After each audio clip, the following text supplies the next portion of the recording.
वालेकुम। अब हम DCCN के सारे न्यूमेरिकल्स को मैं एक दफ़ा जो कि इम्पॉर्टेंट है उनको एक दफ़ा रिवीजन करवा रहा हूँ। The duration for a bit to travel from the beginning. अच्छा, ये जो है ये हमारे इथरनेट न्यूमेरिकल्स हैं। At the end of the network if the length of the 10⁵ cable is 25 meter 2500 meters and speed of propagation is, यानी कि speed of propagation ढूंढनी है 10⁵ केबल के ऊपर जो कि 2500 मीटर लॉन्ग है। Cable length divided by propagation speed, सही है। डिवाइड जितना भी लेंथ होती है डिवाइड बाय जो प्रोपगेशन स्पीड अगर हम करेंगे तो हमें पता चल जाएगा कि टोटल कितनी देर लगेगी उसको इस केबल के ऊपर से गुजरने में। तो उसको लगेंगे 12.5 माइक्रो सेकेंड्स। माइक्रो जो होता है वो 10⁻⁻�6 होता है। तो ये हमारे पास पहला न्यूमेरिकल। सेकेंड न्यूमेरिकल हमारे पास है कि फ्रेगमेंटेशन का न्यूमेरिकल है। 520 बिट्स हैं जिसमें आईपी पैकेट, अब देखो 520 बिट्स में से 20 जो है एड्रेस होता है, हमें पता है हेडर एड्रेस जो होता है, और 500 जो होता है वो पेलोड होता है। पेलोड यानी कि data. IP packet is fragmented to traverse network segment with an MTU of 200 bytes.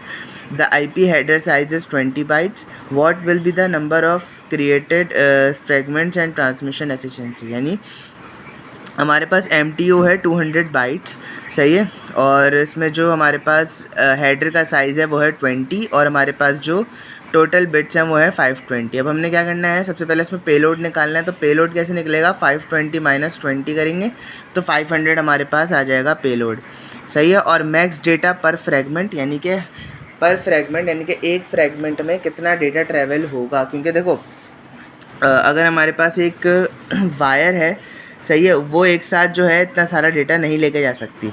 तो 500 बाइट्स नहीं लेके जा सकती अगर ये एक वायर जो है। तो इसके ऊपर हमने फ्रेगमेंट्स बना दिए छोटे छोटे से, और हर फ्रेगमेंट, हर चंक के ऊपर कोई ना कोई एक डेटा पेलोड होगा। जैसे कि इसके ऊपर आधा डेटा इस पर होगा, आधा इस पर, आधा इस पर, आधा इस पर, सही है। तो अब हम क्या करेंगे, 500 को डिवाइड करेंगे 180 से और इसकी सीलिंग ले लेंगे। सीलिंग यानी कि इसका ऊपर का वो ले लेंगे।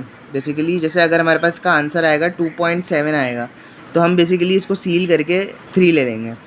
तो यहाँ पर भी यही चीज़ लिखी हुई है, 2 fragment of 180 and 1 fragment of 140। यानी कि अगर हम 3 फ्रेगमेंट्स देखें तो शुरू के जो 3 फ्रेगमेंट्स होंगे ना उसके अंदर जो है 180 आ जाएगा। सॉरी, 2 फ्रेगमेंट्स होंगे ना उसके अंदर 180 आ जाएगा, और लास्ट फ्रेगमेंट में 140 बाइट्स आ जाएंगे, सही है। क्योंकि 20 अभी हमने इसमें से क्या करा है, 20 माइनस करके लिया है, हमने पेलोड का लिया है 20 माइनस, यानी कि हेडर इसमें अभी मौजूद नहीं है। अच्छा, अब क्योंकि इसमें हेडर मौजूद नहीं है तो अब क्या करेंगे, हम इन तीनों फ्रेगमेंट्स यानी कि फ्रेगमेंट 1 के अंदर 180 बाइट्स, फ्रेगमेंट 2 के अंदर और फ्रेगमेंट 3 के अंदर भी, लेकिन ये क्या है, सारी बाइट्स विदाउट हेडर्स हैं। अगर हम इनमें हेडर्स इंक्लूड कर लें, यानी कि 20 इसके अंदर, 20 इसके अंदर, 20 इसके अंदर, तो क्या हो जाएगा, 3 टोटल फ्रेगमेंट्स 3 हैं और हर उसमें एक क्या है, बेसिकली एक हर उसके अंदर एक हेडर है ना, हर फ्रेगमेंट में एक हेडर होगा अपना। तो यानी कि 3 fragments multiply by 20 which will be 60 bytes, सही है। तो यानी कि अगर हम 500 के अंदर 60 प्लस कर दें तो टोटल जो इसका आएगा वो आएगा 560 बाइट्स टोटल कैरी आउट होंगी 3 फ्रेगमेंट्स के ज़रिए। इसकी एफिशिएंसी निकालनी है तो एफिशिएंसी का फार्मूला क्या होता है, data payload divided by total transmitted bytes और मल्टीप्लाई बाय 100। तो डेटा पेलोड हमारे पास 500 था, ट्रांसमिटेड जितनी होंगी वो होंगी 560 क्योंकि उसके अंदर हेडर्स भी मौजूद होंगे, और इसको मल्टीप्लाई कर देंगे हम 100 के साथ, तो हमारे पास इसकी एफिशिएंसी आ जाएगी 89.29%, सही है।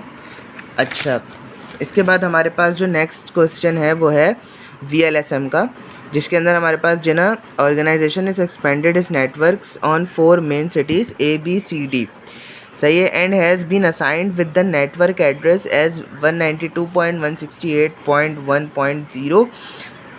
और जो हमारे पास इसमें टोटल IPs इन सबनेट है वो हमारे पास स्टार्टिंग जो है इसके अंदर, बल्कि सबनेट मास जो है वो हमारा है 24 से स्टार्टिंग है।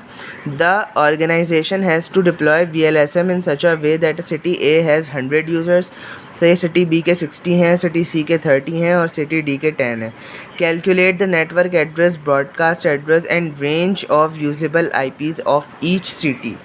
सही है। तो हमें क्या क्या करना है, नेटवर्क एड्रेस ढूंढना है, इसका ब्रॉडकास्ट एड्रेस ढूंढना है और इसकी यूजेबल आईपी रेंज ढूंढनी है। सही है। अब सबसे पहले हम सिटी ए पे आते हैं। सही है। सिटी ए के अंदर हमारे पास यूज़र्स हैं 100। इसका सबनेट मास्क हमारे पास CIDR जो है वो है, स्टार्टिंग होगा इसका 25 से। सही है। और टोटल आईपीज़ हमारे पास सबनेट के अंदर हमारे पास हैं 128 से स्टार्ट होती हैं। हमें पता है भाई टोटल आईपीज़ जो होती हैं वो सबनेट के अंदर 128 होते हैं, जो मतलब ज़्यादा बेसिकली IPv4 IPv6 पे जाते हैं तो हमारे पास हमें पता है कि 128 बिट्स होती हैं। तो हम इसमें IPv6 पे काम कर रहे हैं। अच्छा, नेक्स्ट हमारे पास क्या होता है, नेटवर्क एड्रेस। नेटवर्क एड्रेस हमारे पास जो स्टार्टिंग दी हुई थी वो दी हुई थी 192.168.1.0। अब इस ज़ीरो के अंदर हम क्या करेंगे, ज़ीरो से लेके अगर हम 128 बिट्स तक जाएंगे तो 127 आएगा।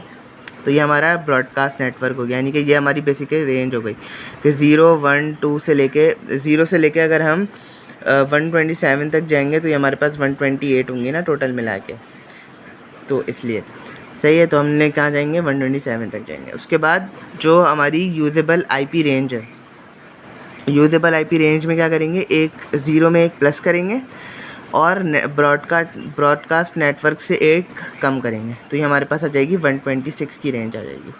सही है। हर उसमें ऐसे ही करना है। अब सिटी बी है, सिटी बी में क्या करना है, इसमें 60 यूज़र्स हैं तो हम यहाँ पर पहले CIDR हमारा 26 लेंगे, एक एक बढ़ता रहेगा 26 25 26 27 28। सही है, इस तरीके से बढ़ेगा ये। और नेक्स्ट हमारा टोटल सबनेट मास, सबनेट कितना जाएगा, अब 128 है तो इसमें से अगर हम माइनस करें तो ये हो जाएगा 64। सही है।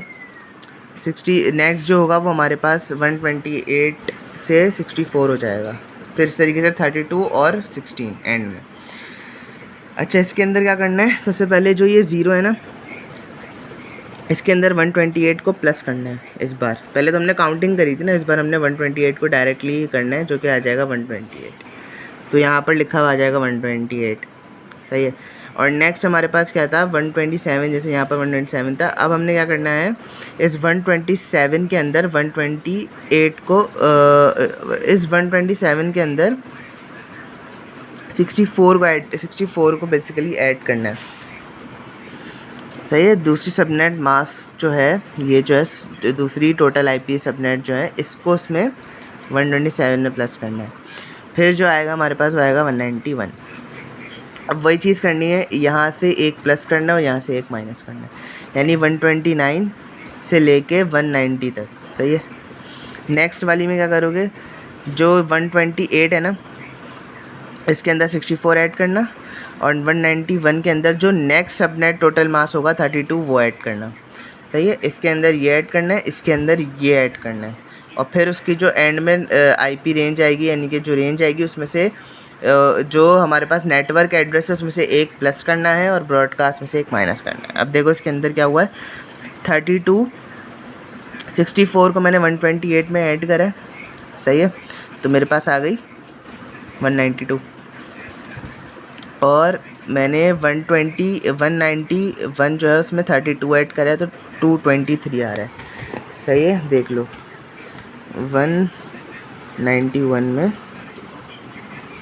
कितना ऐड करना है, 32। सही है, 223।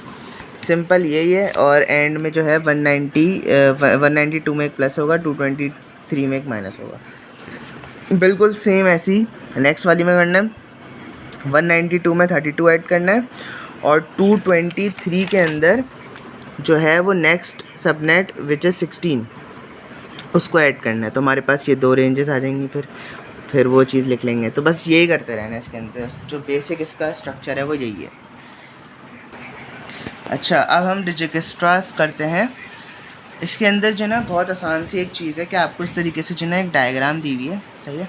इसके अंदर आपने क्या करना है, सबसे पहले आपने सोर्स देखनी है। सोर्स हमारी क्या होगी, जैसे फॉर एग्जांपल सर ने कह दिया कि ये एस जो है ये सोर्स है हमारी। सही है। और इसको लेके हमने जाना है इसके last path which is D तक। सही है। तो अब इसमें से शॉर्टेस्ट डिस्टेंस फाइंड करना है। अब वो कैसे करोगे, सबसे पहले हमने क्या करना है, एक टेबल बनाना है। सही है, जो कि टेबल थोड़ा सा लंबा बनेगा इसका। अब देखो जो नंबरिंग होगी ना 1 2 3 4 जितने भी बनते रहेंगे वो सारी यहाँ नंबरिंग आती रहेगी। ओके, फिर हमारे पास जो ये टी लिखा हुआ है इसका मतलब है कि यहाँ से सोर्सेस जो हैं जो जो पाथ्स ओपन होते रहेंगे ना, यहाँ से जैसे एस के बाद ए ओपन हुआ या जी ओपन हुआ तो वो हम यहाँ पर इसको लिखते रहेंगे ब्रैकेट्स के अंदर, जो जो ओपन होता रहेगा। अब ये पाथ है A, B C D E F G H तक हैं और इनके पाथ्स डिफाइंड हो गए, यानी कि हर पाथ का शॉर्टेस्ट पाथ हमें फाइंड करना है। इसका मतलब क्या है कि सबसे पहले हम देखेंगे एस से, जो हमारे पास पहली लोकेशन खुली है एस, इससे हम देखेंगे कि दो कौन से ऐसे इससे डायरेक्टली कनेक्टेड कौन से पाथ्स है। तो हमें पता है कि भाई एक पाथ ए है और एक पाथ हमारे पास जी है। सही है कि दो पाथ्स हैं जो हमारे पास इससे डायरेक्टली कनेक्टेड हैं। अब हम इसमें देखेंगे कि शॉर्टेस्ट कौन सा है। इसमें शॉर्टेस्ट मतलब इसमें हम देखेंगे कि इन दोनों के जो हैं पाथ्स का नंबर क्या है। इसमें देखो उसका एस से ए जो जा रहा है वो 2 है और एस से जी जो जा रहा है वो 9 है। और कोई पाथ कनेक्टेड है, बी भी कनेक्टेड नहीं है, H F E C D ये सारे कनेक्टेड नहीं है, बस ये 2 कनेक्शंस हैं। तो पहले मैं लिखूँगा पहली वाली लाइन में देखो 2 जो उसका पाथ डिस्टेंस था और कहाँ से कहाँ तक का था, एस से ए का 2 डिस्टेंस था, है ना। बी कनेक्टेड नहीं था, सी भी कनेक्टेड नहीं था तो इन्फिनिटी, डी भी कनेक्टेड नहीं था तो इन्फिनिटी नो पाथ डिफाइंड, ई भी ये भी इन्फिनिटी नो पाथ डिफाइंड। सिर्फ जी कनेक्टेड था और ए कनेक्टेड था तो जी का जो है हमारे पास 9 आ गया और इसका पाथ आ गया एस से जी, और एच का हमारे पास इन्फिनिटी आ गया और इसका पाथ डिफाइंड नहीं है अभी। अब देखो इन दोनों में से शॉर्टेस्ट कौन सा है, 9 या फिर 2। तो ऑब्वियस सी बात है 2 हमारा सबसे शॉर्टेस्ट है, तो नेक्स्ट जो पाथ खुलेगा वो खुलेगा ए पाथ खुल गया, यानी कि ये। अब हम देखेंगे कि ए से कौन से कनेक्टेड है। अब देखो इसमें एरोज़ का भी देखना, कोई एग्जांपल था जिसमें 2 एरोज़ जा रहे हैं, एक यूँ आ रहा है एक यूँ जा रहा है, तो उसके अंदर हम डिफरेंटली इसको अप्रोच करेंगे। अभी मेरे पास क्या है, एक एरो ये कनेक्शन है, एक एरो का ये कनेक्शन है, ये 2 ही कनेक्शन हैं इसके, सिर्फ ये बी और जी से कनेक्टेड है। सही है। अब मैं जो ना जो इससे जो कनेक्टेड है मैं उनके देखूँगा सिर्फ। अब देखो बी का मैं कनेक्शन देखूँगा एस से लेके देखूँगा, यानी सोर्स तो सोर्स रहेगी, सोर्स से लेके मैं बाकियों का देखूँगा। अब देखो सोर्स से लेके मैं पहले बी का देखता हूँ तो 2 + 1 यानी 3 आ रहा है।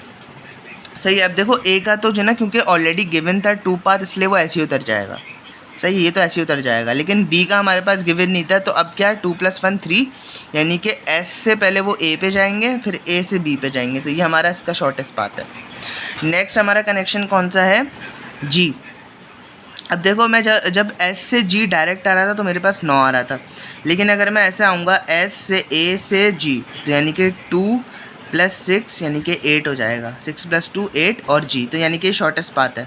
तो मैं अगेन फिर यहाँ पर लिख दूँगा कि ये 8 है, यानी कि मैं एस पे जाऊँ फिर एस से ए पे जाऊँ फिर जी पे आऊँ, तब मेरे पास जो है वो शॉर्टेस्ट डिस्टेंस 8 आएगा।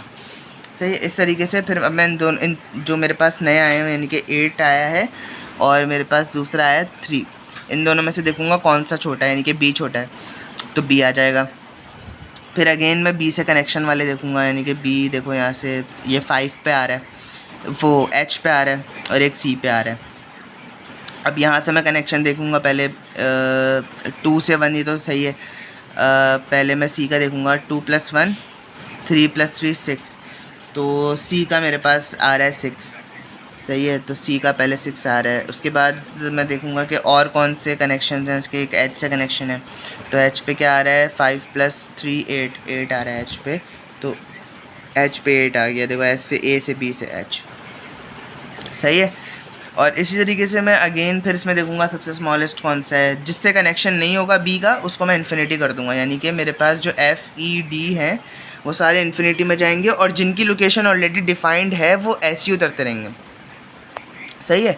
आई होप कि इतना तो समझ आया होगा और बाकी आप लोग खुद कर सकते हो, इजी है।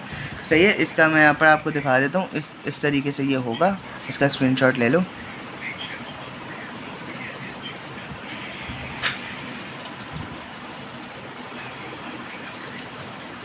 और इसका भी स्क्रीनशॉट ले लो।